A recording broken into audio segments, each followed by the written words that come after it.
தேவஜனமே, இந்த நாளிலும் ஆதியாகமம் 44ஆம் அதிகாரம் அதனுடைய 11ஆம் வசனம் முதற்கொண்டு 22ஆம் வசனம் வரை இன்றைய தியானத்திற்காக நாம் எடுத்துக்கொள்ளலாம்.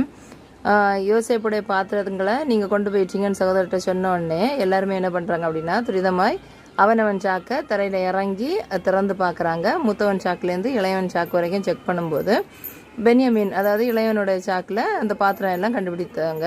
உடனே என்ன பண்ணுறாங்க அப்படின்னா, எல்லாருமே வஸ்திரங்களை கிளைத்துட்டு அவனவன் கழுதையின் மேல் பொதியை ஏற்றிக்கொண்டு திருப்பி பட்டணத்துக்கு போகிறாங்க. போய் யூதாவும் அவன் சகோதரரும் எங்கே போகிறாங்க அப்படின்னா யோசேப்பின் வீட்டுக்கு போகிறாங்க. யோசேப்பு அது வரைக்கும் அங்கே தான் காத்துட்ருக்காரு. அவனுக்கு முன்பாக தரையில் விழுந்து சொல்கிறாங்க. விழுந்த உடனே யோசேப்பு சொல்கிறாரு, நீங்கள் என்ன காரியம் செய்தீர்கள்? என்னை போலத்த மனுஷனுக்கு ஞான திருஷ்டியினால் காரியம் தெரிய வரும் என்று அறியாமல் போனீர்களா அப்படின்னு சொல்லிட்டு கேட்குறாரு. உடனே யூதா சொல்கிறாரு, என் ஆண்டவனாகிய உம்மிடத்தில் நாங்கள் என்ன சொல்லுவோம், என்னத்தை பேசுவோம், எதனால எங்கள் நீதியை விளங்க பண்ணுவோம்? அடியாரின் அக்கிரமத்தை தேவன் விளங்க பண்ணினார், பாத்திரத்தை வைத்திருக்கிறோம், நாங்களும் உமக்கு அடிமைகள் அப்படின்னு சொல்கிறார். உடனே யோசேப்பு சொல்கிறாரு, அப்படி ஏற்பட்ட காரியம் எனக்கு தூரமாக இருக்கட்டும். யாருடைய வசத்தில் அந்த பாத்திரம் கண்டுபிடிக்கப்பட்டதோ அவன் மட்டும் எனக்கு அடிமையாக இருக்கட்டும். நீங்கள் எல்லாம் உங்கள் அப்பாட்ட போய் தானியத்தை கொண்டு கொடுங்க, சமாதானத்தோட போங்க அப்படின்னு சொல்கிறார். உடனே அப்பொழுது யூதா அவனண்டையில் சேர்ந்து சொல்கிறார், என் ஆண்டவனே உமதடியேன் உடைய செவிகள் கேட்க ஒரு வார்த்தை சொல்கிறேன். நீ பார்வனுக்கு சமமாக இருக்கிறீங்க, அதனால என் மேலே கோபம் இல்லாது இருக்கட்டும். உங்களுக்கு தகப்பனாவது சகோதரனாவது உண்டா அப்படின்னு சொல்லிட்டு நீங்கள் எங்ககிட்ட கேட்டீங்க. அதுக்கு தான் நாங்கள் முதிர் வயதான தகப்பனும் முதல் வயதில் பிறந்த ஒரு இளைஞனும் இருக்கிறான் அப்படின்னு சொல்லிட்டு சொன்னோம். அவனுடைய சகோதரன் இறந்து போனான்.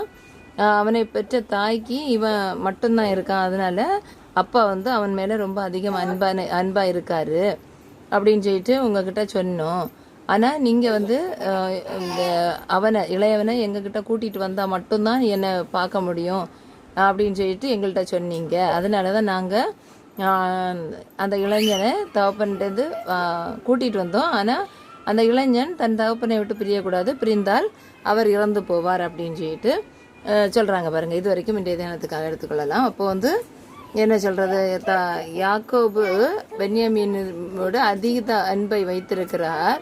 யோசேப்பு இறந்து விட்டதாக கருதி கொண்டிருக்கிறார். ஆகவே யோசேப்பு பென்யமீனை யாக்கோபிடமிருந்து பிரித்து விட்டால் அவர் இறந்து போவார் என்பதாக வருந்தி வேதனைப்படுகிறார்கள். ஆனால் இப்படிப்பட்ட இக்கட்டான சூழ்நிலைகள் நமக்கு நேரிடுமாயின், அதாவது நாம் தவறே செய்யாத பொழுது தவறு செய்ததாக நாம் சுட்டி காட்டப்படும் போது நம்மளுடைய மனநிலை எப்படி காணப்படும் என்பதை நாம் சிந்தித்து பார்க்க வேண்டும். அந்த வேதனையான தருணத்திலும் நாம் கடவுளை மட்டும் முன்னிறுத்தி சுயம் சார்ந்து செயல்படாது கடவுளுடைய சுத்தம் சார்ந்து செயல்பட்டால் அது ஒரு நலமான காரியமாக இருக்கும் என்று நினைக்கிறேன்.